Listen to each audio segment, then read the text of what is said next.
भवतु सहनौ भुनक्तु सह वीर्यं करवावहै तेजस्विनावधीतमस्तु मा विद्विषावहै। ॐ शान्ति शान्ति शान्तिः। ॐ सदाशिवसमारम्भां शङ्कराचार्यमध्यमाम् अस्मदाचार्यपर्यन्तां वन्दे गुरुपरम्परां। श्रुतिस्मृतिपुराणानाम् आलयं करुणालयं नमामि भगवत्पादं शङ्करं लोकशङ्करं। शङ्करं शङ्कराचार्यं केशवं बादरायणं सूत्रभाष्यकृतौ वन्दे भगवन्तौ पुनः पुनः। समस्तजनकल्याणे निरतं करुणामयं नमामि चिन्मयं देवं सद्गुरुं ब्रह्मविद्वरम्। हरि ओम, नमस्कार। कल हमने देखा था जीवन में जो लक्ष्य हैं वो क्या क्या हैं।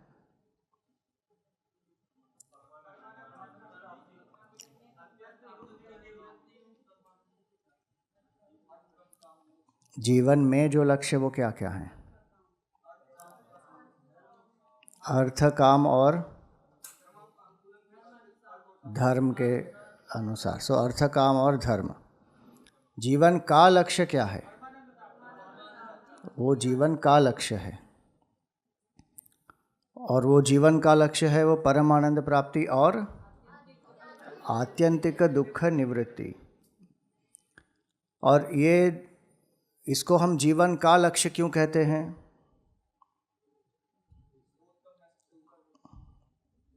जीवन में जो लक्ष्य है और जीवन का जो लक्ष्य है उसमें अंतर क्या होता है?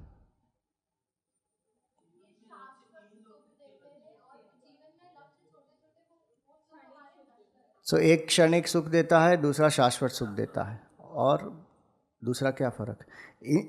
इन पुरुषार्थों का फर्क मैं नहीं पूछ रहा हूँ। जीवन में जो लक्ष्य होता है और जीवन का जो लक्ष्य होता है वो उसमें फर्क क्या होता है? हाँ,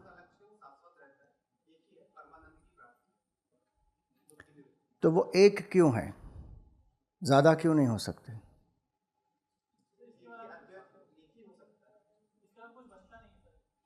हाँ, तो ये मुख्य बात है कि जीवन का जो लक्ष्य है वो ऐसा लक्ष्य है जिसको प्राप्त करने के बाद और कुछ प्राप्तव्य नहीं रहता, क्योंकि अनंत के बाद क्या प्राप्त होना होगा।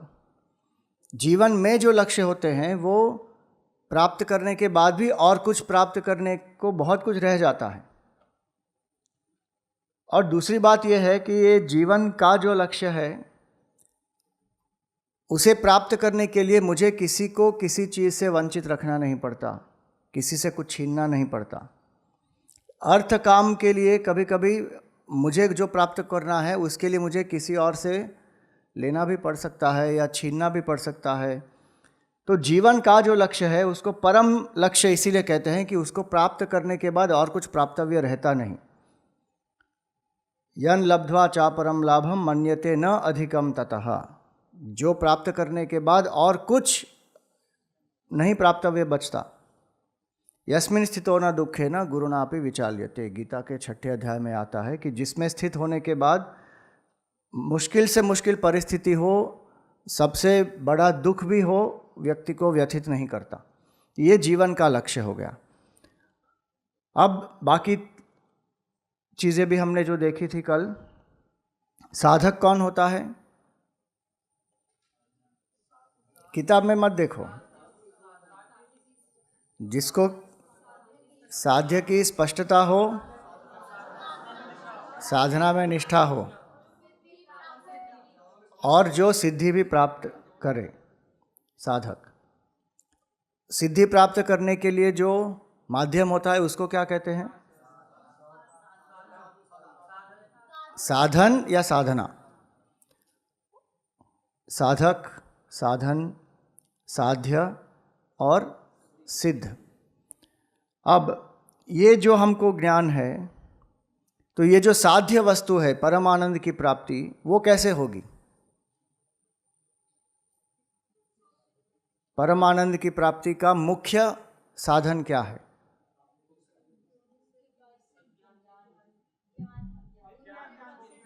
गुरु के पास जाकर ज्ञान। कौन सा ज्ञान? स्वरूप का ज्ञान। वो एकदम स्पष्ट होना चाहिए। ज्ञान तो बहुत अलग अलग प्रकार का हो सकता है, अलग अलग विषयों का ज्ञान होता है। ये जो ज्ञान है वो स्वरूप का ज्ञान है, क्योंकि मेरे दुख का मूल कारण क्या है? स्वरूप का अज्ञान। मूल कारण मेरे दुख का है स्वरूप का अज्ञान। स्वरूप का अज्ञान जब है तो क्या होता है? मिथ्या ज्ञान। मिथ्या ज्ञान के कारण क्या होता है? अपूर्णता। अपूर्णता के कारण वासना के कारण फिर कर्म का फल। वासना बढ़ती है, फिर जीवन मृत्यु और वापस जन्म, जीवन, मृत्यु, वापस जन्म का संसार चालू हो जाता है। तो ये जितना भी ज्ञान हमने कल भी प्राप्त किया, ये हमको कहाँ से प्राप्त होता है? ये हमको शास्त्र से प्राप्त होता है, गुरु के सानिध्य से। तो इसीलिए शास्त्र का अर्थ क्या होता है?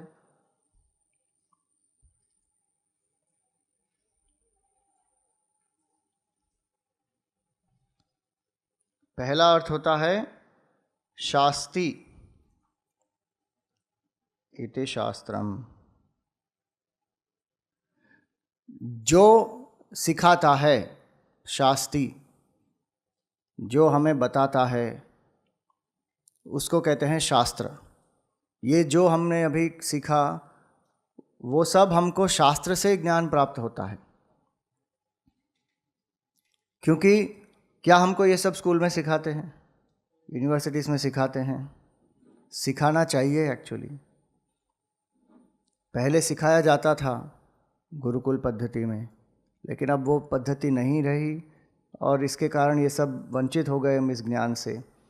तो जिससे हमें ये ज्ञान प्राप्त होता है उसको कहते हैं शास्त्र। ये हम वेदांत शास्त्र की बात कर रहे हैं। अब जैसे नाट्य शास्त्र है, तो नाट्य शास्त्र का अर्थ क्या हुआ? जो नाटक के बारे में ज्ञान दे रहा है उस शास्त्र को कहते हैं नाट्य शास्त्र। सो शास्त्र का अर्थ होता है शास्त्री, जो इंस्ट्रक्शन देता है, जो ज्ञान देता है। और उस ज्ञान से ये अध्यात्मक शास्त्र के बारे में एक विशेषता क्या है? शासनात् त्रायते इति शास्त्रम। जो अपने शासनात् का मतलब ये नहीं हुआ कि जो कोई शासन करता है या कोई रूल करता है। शासन का अर्थ यहाँ क्या हुआ? जो अपने उपदेश से हमारी रक्षा करता है। त्रायते, शास्त्र के ज्ञान से हम अपने आप को सुरक्षित रख सकते हैं। किससे? मोह से, माया से, प्रलोभन से, अज्ञान से, इन सब से। तो शासनात् त्रायते, और जिससे हम संसार सागर के पार जाते हैं, वो ज्ञान है जो शास्त्र में प्राप्त होता है। और यही सीखने के लिए हम जाते हैं गुरु के पास।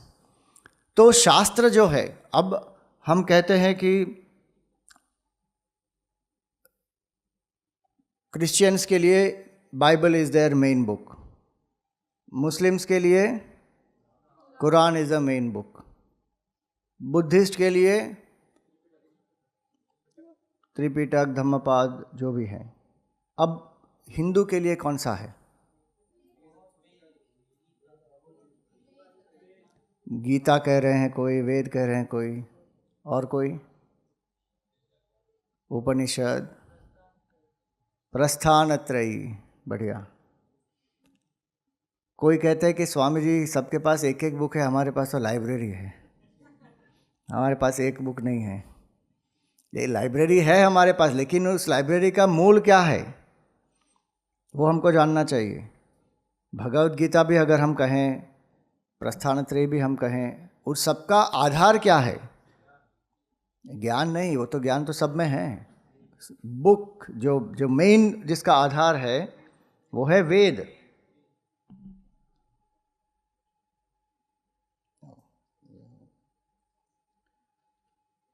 और हम अध्यात्म शास्त्र के बारे में जब बोल रहे हैं तो अभी वेद के बारे में हम सीखते हैं। वेद हमारा मूल है। और प्रस्थानत्रयी किसी ने कहा,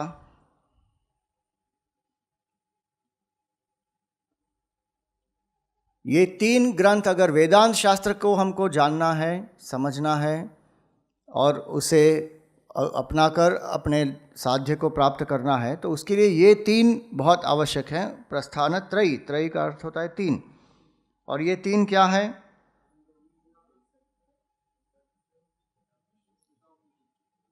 उपनिषद,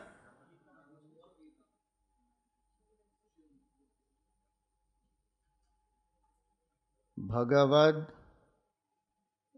गीता और ब्रह्म सूत्र। तो ये हो गए 3। उपनिषद को हम कहते हैं श्रुति प्रस्थान, भगवद गीता को कहते हैं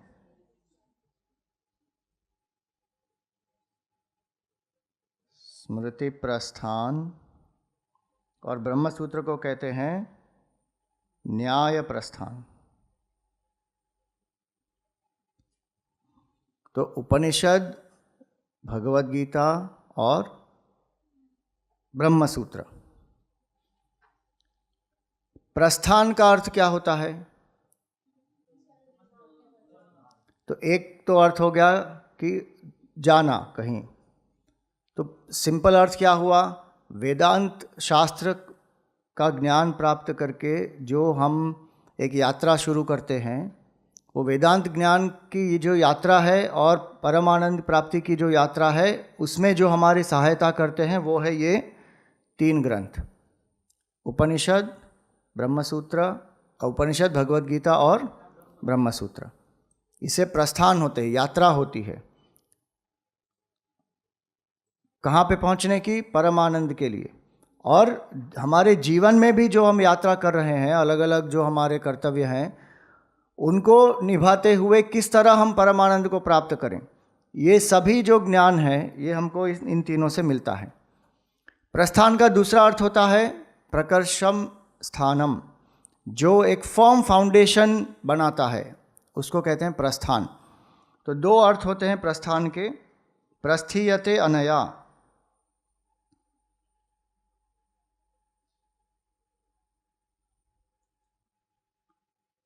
जिससे यात्रा होती है,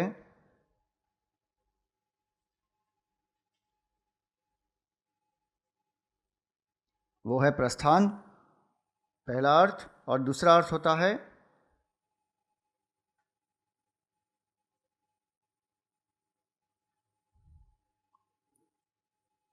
जहाँ एक सुदृढ़ नींव बन जाती है हमारे जीवन में। इट्स अ फर्म फाउंडेशन, एक स्थान, स्थीयते, स्थान।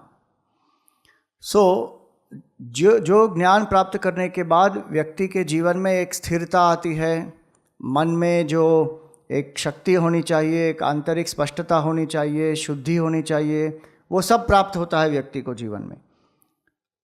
तो वो ग्रंथ जो हैं मूल 3 हैं हमारे, उपनिषद, भगवद गीता और ब्रह्मसूत्र। और इसलिए ये प्रस्थान त्रयी का अध्याय करना बहुत आवश्यक होता है। हमारा जो मुख्य ग्रंथ है वो है वेद, इसीलिए प्रस्थान त्रयी में भी सबसे पहला जो है वो है उपनिषद। उसको श्रुति प्रस्थान कहते हैं। श्रुति का अर्थ क्या होता है? जो सुना हुआ है। तो ऋषियों को ये ज्ञान अपने ध्यान के समय में उनको ये व्यक्त किया गया है, वो उन्होंने उसकी रचना नहीं की है। It is not a human composition, it is a compilation. ग्रथन किया हुआ है। और कौन से ऋषि ने वेदों का ग्रथन किया? भगवान वेदव्यास ऋषि ने। उनका मूल नाम क्या था? कृष्णद्वैपायन वेदव्यास। वेद और व्यास ये कैसे जुड़ गया? क्योंकि उन्होंने वेदों का संकलन किया, तो वेद व्यास। और वेद व्यास जी ने जो है भगवद गीता भी उसका उन्होंने संकलन किया, व्यासेन ग्रथिताम पुराण मुनिना। तो भगवद गीता को स्मृति प्रस्थान कहते हैं, क्योंकि उन्होंने वो ईश्वर के मुख से सुना और फिर उसकी रचना की। इट इज़ ऑथर्ड, इसीलिए भगवद गीता है स्मृति प्रस्थान, उपनिषद है श्रुति प्रस्थान, और ब्रह्मसूत्र है न्याय प्रस्थान। न्याय का अर्थ यहाँ पर क्या होता है? लॉजिक। तो लॉजिक के द्वारा जो उपनिषदों में कुछ विरोधाभास होता है, कॉन्ट्रडिक्शंस अपीयर होते हैं, तो लॉजिकली उसको जो क्लियर करता है वो है ब्रह्मसूत्र। भगवद गीता भी क्या है? उपनिषदों का ही सार है। सर्वोपनिषदो गावो दोग्धा गोपाल नंदनः पार्थो वत्स सुधीर भोक्ता दुग्धम गीतामृतम हत। ये गीता जो है वो दूध है, अमृत है। अगर सभी उपनिषद गाय हैं तो उसका अमृत क्या है, दुग्ध क्या है? वो है भगवद गीता।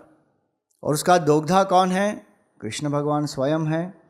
और जो पार्थ है वो, और वत्स कौन है? पार्थ है। और सुधी जो साधक है, जो विद्वान है, जिनको जिज्ञासा है इस ज्ञान की, वो वत्स है, जिसके वात्सल्य के कारण गौ माता ज़्यादा दूध देती है। इसी तरह उपनिषदों का सार है भगवद गीता, और उपनिषदों पर जो आधारित है वो है ब्रह्मसूत्र। इसीलिए इन तीनों प्रस्थानों में भी प्रस्थानों का प्रस्थान क्या है? वो है उपनिषद। उपनिषद को प्रस्थानों का प्रस्थान कहा जाता है। और इसलिए उपनिषद पढ़ना बहुत एक सरल चीज़ नहीं है, लेकिन एक फाउंडेशन की बहुत आवश्यकता होती है इसको समझने के लिए। किसी भी शास्त्र को, अध्यात्म विज्ञान भी हो, अध्यात्म शास्त्र हो या विज्ञान भी हो, किसी भी साइंस में हर एक सब्जेक्ट की एक वोकैबुलरी होती है, हर एक विषय की एक वोकैबुलरी होती है, उसकी टर्म्स एंड टर्मिनोलॉजीज होती है। अगर वो हमको समझ में नहीं आती तो व्यक्ति उसको समझ नहीं सकता उस शास्त्र को। जैसे आत्मा शब्द है, आत्मा शब्द से क्या अर्थ निकलता है? कई लोग आत्मा शब्द का क्या अर्थ निकालते हैं कि जो जीवात्मा है, वो कहेंगे ये दुष्ट आत्मा है, ये दुरात्मा है, ये भूतात्मा है, प्रेतात्मा है, भटकती आत्मा है। तो आत्मा शब्द का अर्थ होता है अहम, मैं। और अलग अलग जगह पर आत्मा शब्द का प्रयोग अलग अलग चीज़ों के लिए किया जाता है। कभी मन को भी आत्मा कहा जाता है, कभी बुद्धि को आत्मा कहा जाता है, कभी शरीर को आत्मा कहा जाता है, कभी ये जो शरीर मन बुद्धि से परे है उस तत्व को आत्मा कहा जाता है। तो कौन सा शब्द, उसका अर्थ क्या होता है, किस संदर्भ में उसका उपयोग होता है, वो सब समझने के लिए एक फाउंडेशन की आवश्यकता होती है। और इसीलिए वो जो ग्रंथ होते हैं जो हमें शास्त्र ग्रंथ को समझने में सहायक होते हैं, उसको कहते हैं प्रकरण ग्रंथ। प्रकरण ग्रंथ, इंट्रोडक्टरी टेक्स्ट्स, सिंपल अगर ट्रांसलेशन करें तो इंट्रोडक्टरी टॉपिकल टेक्स्ट। प्रकरण का अर्थ होता है एक विषय, या एक ग्रंथ में एक विषय होता है, या कुछ गिने चुने 5-10 विषयों को संकलित करके एक प्रकरण ग्रंथ लिखा जाता है, जो पढ़ने से हमको basic vocabulary, terms, terminologies, concept सब क्लियर हो जाते हैं। और जैसे जैसे हम आगे बढ़ते हैं इसमें, फिर भगवद गीता, उपनिषद, ब्रह्मसूत्र, ये सब समझने में सुलभता हो जाती है। तो इसलिए ये साधना पंचकम जो है उसको कहते हैं प्रकरण ग्रंथ। वेद, उपनिषद, भगवद गीता, ब्रह्मसूत्र, इनको कहते हैं शास्त्र ग्रंथ। तो ये शास्त्र ग्रंथ हैं, ये जो हमने अभी देखा, ये सब हैं शास्त्र ग्रंथ। शास्त्र के अंदर ही आता है ये प्रस्थानत्रयी, शास्त्र ग्रंथ है, ये हमारे मुख्य ग्रंथ है। पूरा का पूरा वेद तो पढ़ना आज असंभव हो सकता है, लेकिन वेदांत शास्त्र अगर हमको जानना है, स्वरूप का ज्ञान प्राप्त करना है, तो उसके लिए ये 3 अवश्य पढ़ना चाहिए। उपनिषद, भगवद गीता और ब्रह्म सूत्र। अब इनको समझने के लिए जो ग्रंथ की आवश्यकता होती है उसको कहते हैं प्रकरण ग्रंथ। शास्त्र ग्रंथ जो है वो दे आर कंप्लीट, उसमें सब कुछ होता है।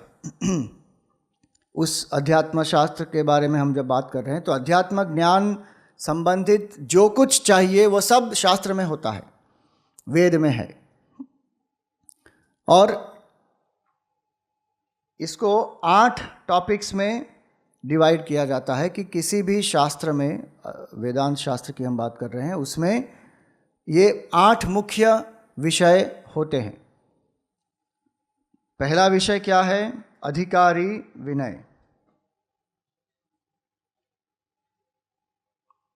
कि इस ज्ञान का अधिकारी कौन है। अभी चुनाव हुए कुछ समय पहले, तो वोट करने का अधिकार किसको है?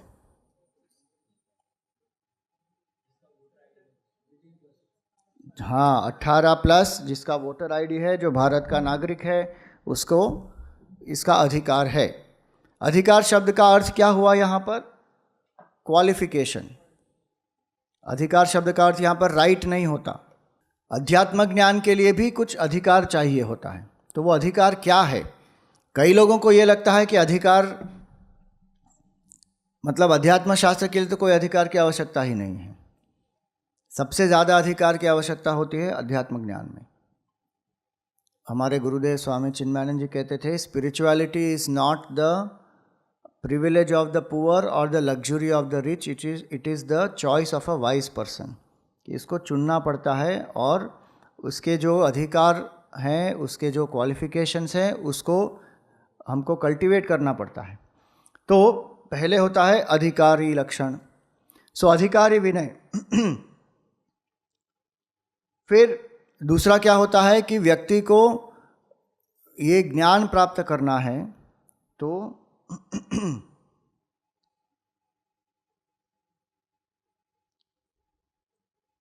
गुरु उपसत्ति, कि गुरु कौन है और कैसे गुरु को हम अप्रोच करें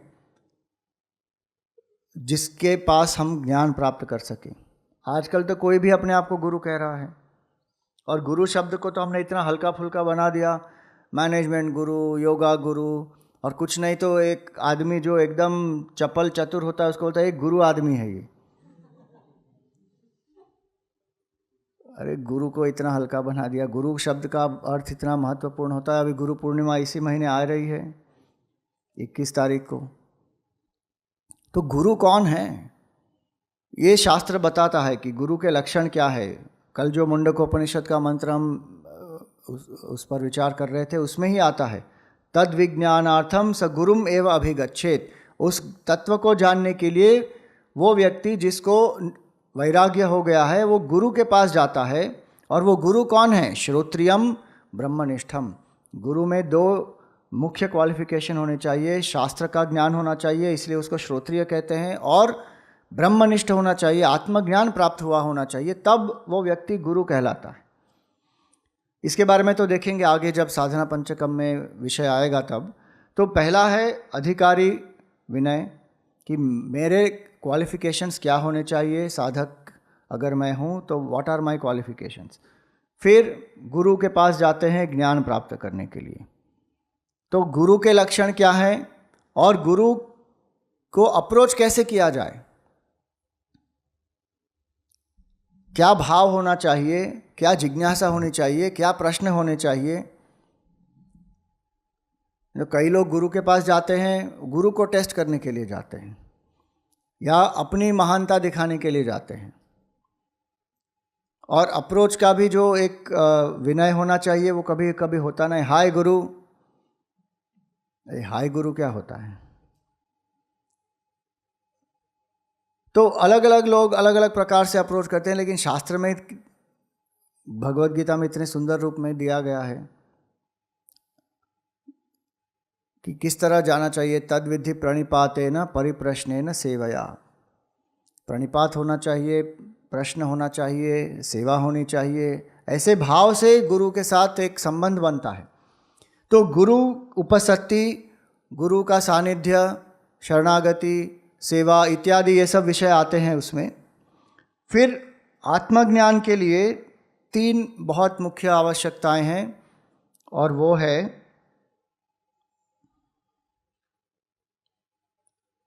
त्वम पद विचार, मैं कौन हूं, इसका विचार। तत्पद विचार,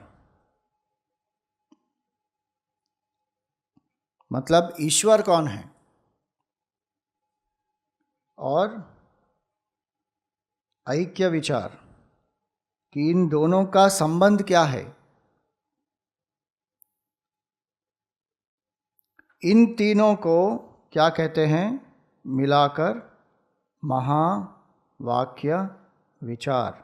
ये महावाक्य का विचार है। तत्वमसि आपने सुना है, इसको क्या कहते हैं, महावाक्य। ऐसा वाक्य जो जीव को अपने स्वरूप के ज्ञान से परिचित करता है और जिस पर निधिध्यासन करने से जीव अपने स्वरूप के ज्ञान में स्थित होकर अपना स्वरूप पहचान लेता है, उसको कहते हैं महावाक्य। जीव ब्रह्म ऐक्य जो बताता है उसको कहते हैं महावाक्य। कितने महावाक्य हैं, 3, 4। क्यों 4 हैं? 4 वेदों से, हर एक वेद से एक मुख्य महावाक्य। अब कितने महावाक्य हैं, अगर आपको कोई प्रश्न पूछे तो महावाक्य 4 नहीं है, केवल 12 भी नहीं है, बहुत सारे हैं। हर एक उपनिषद में मिनिमम एक महावाक्य तो होगा। 108 उपनिषद हैं जो रिकॉग्नाइज्ड है, मान्य है, तो मिनिमम कितने हो गए, मिनिमम 108 हो गए। क्योंकि उपनिषद का प्रयोजन ही है कि जीव ब्रह्म ऐक्य दिखाएं। जैसे कैवल्य उपनिषद में आएगा तत्वमेव त्वमेव तत्, वो महावाक्य हो गया एक। ऐसे हर एक उपनिषद में एक एक महावाक्य तो होगा ही, लेकिन 4 मुख्य महावाक्य हैं, क्योंकि इन चारों को एक एक वेद से निकाला गया है और एक एक वेद का वो प्रतिनिधित्व करते हैं। तो वो भी हम देखेंगे आगे, साधना पंचक में आएगा। तो त्वम पद विचार, मैं कौन हूँ, मेरा स्वरूप क्या है, निज स्वरूप क्या है, उसके बारे में जो हमें बताता है वो है शास्त्र। तत्पद विचार, ईश्वर है, ईश्वर का स्वरूप क्या है और ईश्वर कहाँ पर है, कैसे दर्शन होगा, ये सब के बारे में बताता है। और ऐक्य, किस तरह जीव और ईश्वर का मूल स्वरूप एक ही है, इसको कहते हैं ऐक्य विचार।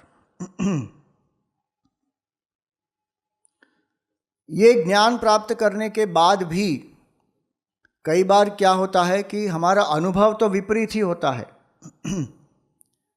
और इसलिए हम भले जानते हैं कि हम ब्रह्म हैं, लेकिन मन पर वश होता नहीं है, देहात्म भाव अभी भी है। तो इसलिए अनुभव क्या होता है, सत्संग के अंदर मैं ब्रह्म हूँ, लेकिन सत्संग के बाहर मैं दुखी मिजरेबल एक जीव ही हूँ।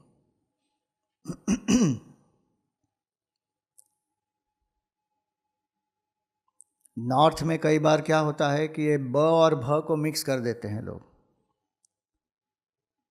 तो ब्रह्मचारी के बदले बोलेंगे ब्रह्मचारी।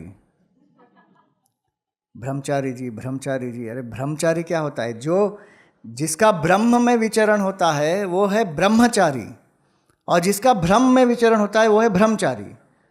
वो जो भ्रम से निकल के ब्रह्म को जानना चाहता है वो है ब्रह्मचारी, वो बेचारे को ब्रह्मचारी बना देते हैं। तो जो भ्रम होता है कि मैं देह हूँ, मैं मन हूँ, मैं जीव हूँ, वो कई बार बना ही रहता है। तो इसीलिए इसको कहते हैं कि हमारा अनुभव विपरीत अनुभव है। तो इसीलिए ये 6th टॉपिक है, इसको कहते हैं विरोध परिहार। जो विरोधाभास है, विपरीत भावना है, उसका परिहार होना चाहिए।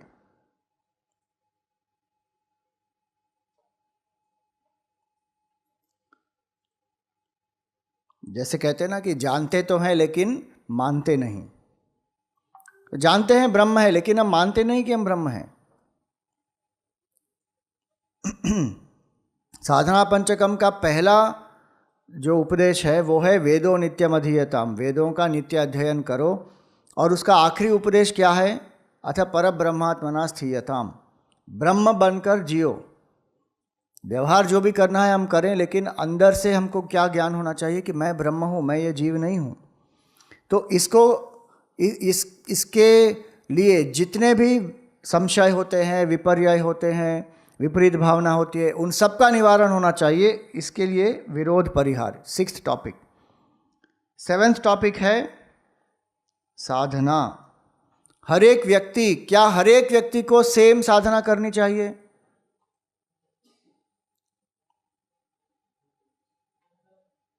हर एक व्यक्ति का जो स्वभाव है अलग होता है। तो किसी को कर्मयोग की साधना आवश्यक होती है, किसी को उपासना, किसी को राजयोग, किसी को हठ योग। अलग अलग लोगों को अलग अलग साधना के प्रयास करने पड़ते हैं। क्यों? क्योंकि उनका स्वभाव अलग है, उनकी प्रकृति अलग है, उनके 3 जो गुण हैं उनका मिश्रण अलग है। ये एलोपैथी के जैसा नहीं होता कि सबको क्रोसिन दे दो, सबको एक मंत्र दे दो, चलो ख़त्म करो बात। ऐसा नहीं हो सकता है। तो साधना क्या है? एक ही गुरु के पास 10 शिष्य अगर हैं तो वो 10 शिष्यों को एक ही साधना देंगे या अलग अलग देंगे? उसके इसके हिसाब से, अधिकार के हिसाब से अलग अलग देना पड़ेगा। तो वो साधना का तत्व क्या है और कैसे साधना करनी चाहिए? साधना में जो आवश्यक चीज़ें हैं अगर उसका हम ध्यान नहीं रखते तो उसका फल प्राप्त नहीं होता या पर्याप्त मात्रा में फल प्राप्त नहीं होता। तो साधना के बारे में जो कहता है वो है 7वां विषय, और 8वां और आखिरी है फल।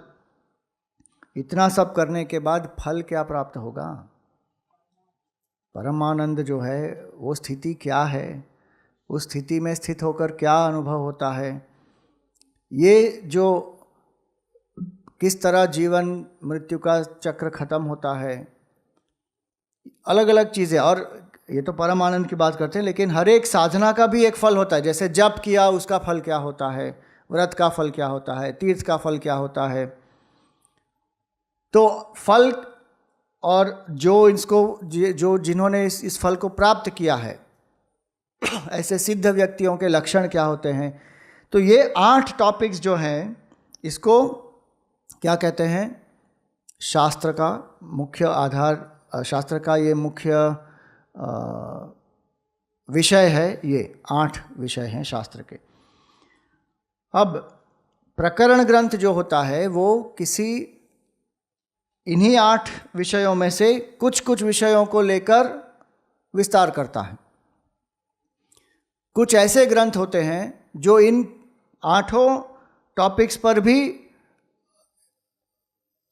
थोड़ा विस्तार करते हैं। जैसे विवेक चूड़ामणि शंकराचार्य जी ने लिखी, उसमें आप सभी ये 8 विषय प्राप्त होंगे। उसमें आपको अधिकारी से लेकर फल तक सब कुछ उसमें उन्होंने दिया है। लेकिन फिर भी विवेक चूड़ामणि को क्या कहते हैं? प्रकरण ग्रंथ ही कहते हैं, शास्त्र ग्रंथ नहीं कहते। क्यों? क्योंकि जो प्रकरण ग्रंथ होता है वो शास्त्र पर आधारित होता है, और शास्त्र जो होता है वो स्वतंत्र होता है। शास्त्र किसी और ग्रंथ पर आधारित नहीं होता, वो स्वतः सिद्ध होता है और स्वतंत्र होता है।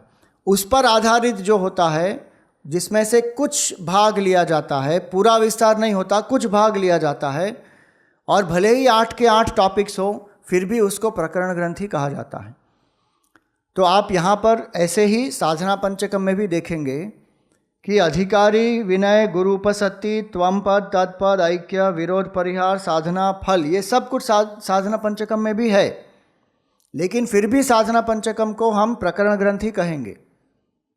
क्यों? क्योंकि संक्षेप में बताया गया है और शास्त्र पर आधारित है ये, और इसीलिए साधना पंचकम एक प्रकरण ग्रंथ है। ग्रंथ का अर्थ क्या होता है? ग्रथनात्, जिसको बांध दिया गया है साथ में लाकर, उसको कहते हैं ग्रंथ।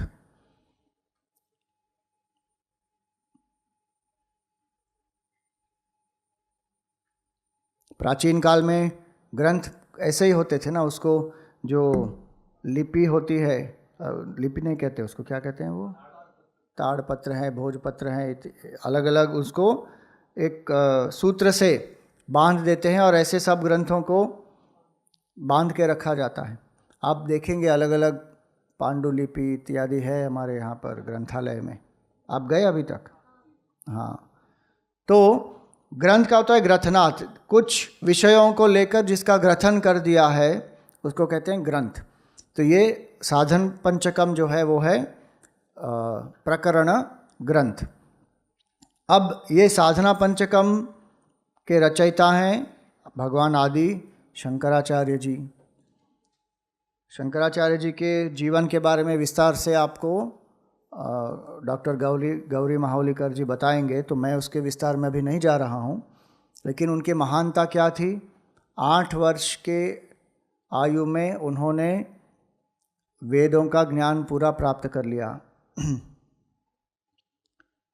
16 वर्ष की आयु में सभी शास्त्रों को जान लिया और भाष्य भी उन्होंने लिखा। अलग अलग जगह पर जाकर प्रचार किया अद्वैत का और अद्वैत की पुनर्स्थापना की।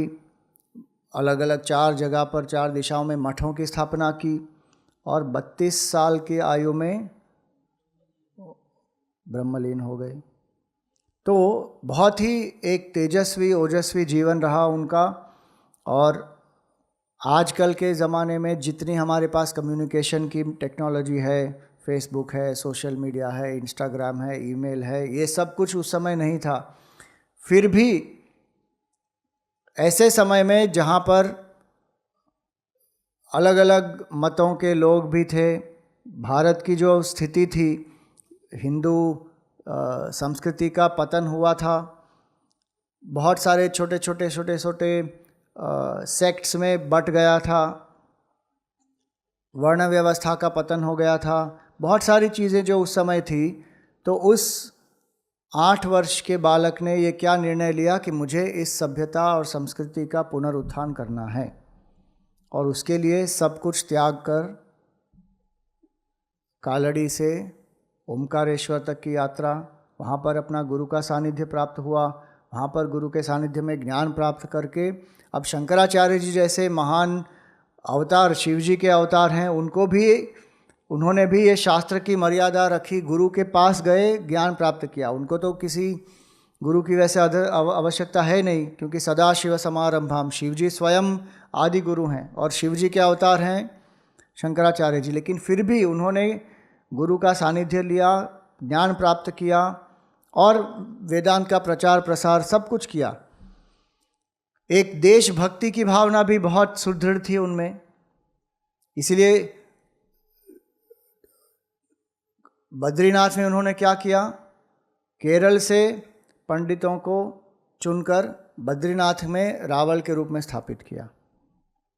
श्रृंगेरी में कहाँ से? मध्य प्रदेश से। क्या कहते हैं उसको? Cross country. अब आप सोचिए, नॉर्थ में they have to accept the traditions of south, south में they have to accept the traditions of central India and north. वैसे ही रामेश्वरम में, फिर द्वारका में, पुरी में, अलग अलग जगह पर उन्होंने अलग अलग व्यक्तियों को रखा। इतनी उनकी महानता, उनके जीवन को देखकर हम न केवल एक साधक के लिए जो प्रेरणा प्राप्त होनी चाहिए वो हम प्राप्त कर सकते हैं, लेकिन as a great patriot, as a great leader, as a great administrator, बहुत सारी चीज़ें उनके जीवन से हम सीख सकते हैं। और ये ग्रंथ जो उन्होंने लिखा है, वो कहा जाता है कि जब उनका समय समाप्त होने को आ रहा था, कुछ समय पहले ही उनके शिष्यों ने उनको कहा कि आप हमें साधना का सार बताइए। तो साधना पंचकम की रचना उन्होंने की और उसके बाद केदारनाथ के पीछे वो क्या कहते हैं, लुप्त हो गए। भगवान शंकराचार्य की समाधि कहीं पर नहीं है, बनाई हुई है एक सांकेतिक रूप से, ताकि हम हमारी आस्था हो, श्रद्धा हो, हम उनके जीवन के बारे में और चिंतन करें, अपने जीवन को उनके जीवन जैसा उत्कृष्ट बनाएं। लेकिन ऐसे बड़े महापुरुष, अवतार पुरुष एकांत में चले गए केदारनाथ के पीछे और लुप्त हो गए। तो ये उनके जीवन की आखिरी एक रचना है। जैसे कल इन्होंने कहा था, गौरी जी ने, ये शार्दूल विक्रीडित मीटर में है। 5 इसमें श्लोक हैं। आज पहला श्लोक से शुरू करेंगे।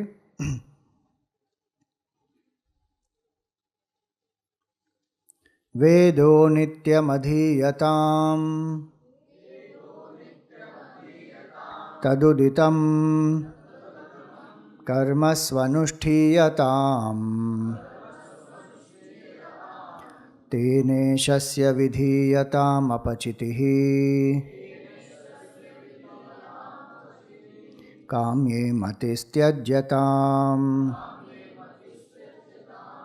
पापौघः परिधूयताम् भवसुखे दोषोऽनुसन्धीयताम् आत्मेच्छाव्यवसीयताम् निजगृहात् तूर्णं विनिर्गम्यताम्। अब पूरी लाइन जो है, पहली लाइन एक साथ में करेंगे। मतलब मैं एक बार करूँगा उच्चार, आप उसके बाद दोहराइए। वेदो नित्यमधीयतां तदुदितं कर्मस्वनुष्ठीयताम्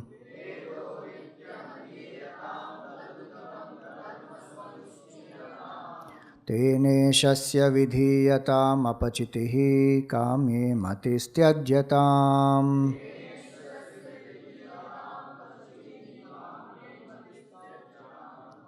थोड़ा स्लो हो सकता है। पापौघः परिधूयतां भवसुखे दोषोऽनुसन्धीयताम्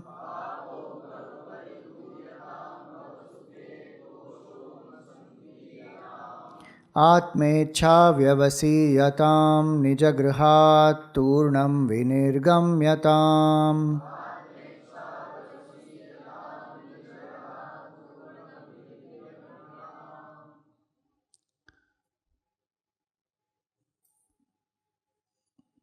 कुछ जगह पे कोई उच्चारण में तकलीफ हो रही है कि ठीक है? तो 8 उपदेश यहाँ पर दिए गए हैं पहले श्लोक में। हर एक श्लोक में 8-8 आएंगे। पहला उपदेश क्या है? वेदो नित्यम अधीयताम। अब आप ये देखेंगे कि ये पूरा जो ग्रंथ है ये पैसिव वॉइस में है। एक्टिव वॉइस और पैसिव वॉइस। तो उसमें जो पैसिव वॉइस होता है उसमें सब्जेक्ट की मुख्यता नहीं होती है, ऑब्जेक्ट की होती है। तो इसमें जो एक शब्द है त्वया, बाय यू, ये ऐड करना पड़ेगा हर एक उपदेश के साथ। वेदो नित्यम अधीयताम, उसमें सब्जेक्ट तो है ही नहीं कहीं, तो त्वया ऐड होगा उसमें। त्वया किसके द्वारा वेदों का अध्ययन किया जाना चाहिए? हमारे द्वारा। उसी तरह तदुदितम कर्म स्वनुष्ठीयताम, उसमें जो वेदों में जो कर्म बताए गए हैं उसका ठीक से अनुष्ठान करना है। किसके द्वारा? हमारे द्वारा। वेदों को पढ़ो, ये क्या हो गया? Active voice. तुम वेद को पढ़ो, एक्टिव वॉइस। तुम्हारे द्वारा वेद पढ़ा जाना चाहिए, ये क्या हो गया? Passive voice. तो तुम वेद को पढ़ो, उसमें तुम हो गया सब्जेक्ट, वेद हो गया ऑब्जेक्ट। तुम्हारे द्वारा वेद पढ़ा जाना चाहिए, उसमें सब्जेक्ट क्या हो गया? वेद। तो अध्यात्म ज्ञान में भी ये बहुत एक सांकेतिक पैसिव वॉइस का ये होता है, इम्पोर्टेंस होता है। क्यों? क्योंकि अध्यात्म ज्ञान में हमको अहंकार को लीन करना है। सब्जेक्ट जो है आई, स्मॉल आई जो है, उसको त्यागना है हमें। तो इसलिए पूरा पैसिव वॉइस में दिया गया है, वेदो नित्यम अधीयताम। सो पहला इंस्ट्रक्शन है वेदो नित्यम अधीयताम, वेदों का नित्य अध्ययन करना चाहिए। पहले केवल एक वाच्यार्थ देखते हैं, तदुदितम कर्मसु अनुष्ठीयताम, उसमें जो कर्म बताए गए हैं उसका ठीक से अनुष्ठान करें, पालन करें। तेने शस्य विधीयताम अपचिति ही, उन कर्मों को ईश्वर के प्रति समर्पित करके किया जाना चाहिए। काम्य मतिस्त्यज्यताम, काम्य कर्मों को त्याग देना चाहिए। पापौघ परिधूयताम,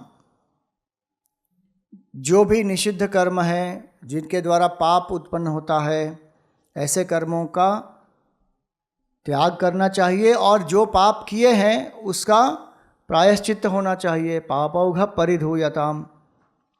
भव सुखे दोषोनुसंधीयताम, भव सुख के जो दोष हैं उस पर अनुसंधान करना चाहिए कि संसार कितना क्षणभंगुर है, नश्वर है, जो भोग प्राप्त होते हैं वो कितने एक अशाश्वत है। इस पर अनुसंधान जितना करेंगे उतना वैराग्य प्राप्त होगा। आत्मेच्छा व्यवसीयता, मैं कौन हूँ ये जानने की इच्छा तीव्र करनी चाहिए। निजगृहात् तूर्णम विनिर्गम्यताम, और जितना जल्दी हो सके घर का त्याग करना चाहिए। स्वामी जी, ये आखिरी इंस्ट्रक्शन थोड़ा डेंजरस है ये, कि जितना जल्दी चाहिए घर का त्याग कर देना चाहिए। हम तो घर गृहस्थी में अभी एंटर होने वाले हैं। देखेंगे उसके बारे में क्या कहते हैं भगवान। लेकिन ये 8 इंस्ट्रक्शंस हो गए यहाँ पर। अब इसका विस्तार हम अगले सत्संग में करेंगे। आज अगर किसी को अभी कुछ प्रश्न है तो आप पूछ सकते हैं। अलग से जो हमारा प्रश्न उत्तरी का सत्र है वो तो जब होगा 1-2-3 दिन के बाद शाम को जब रखा है वो होगा। लेकिन अगर, क्योंकि कल कुछ लोग पूछ रहे थे कि प्रश्न हम कब कर सकते हैं, तो हर सत्संग में एक आखिरी 5-10 मिनट हो सकते हैं।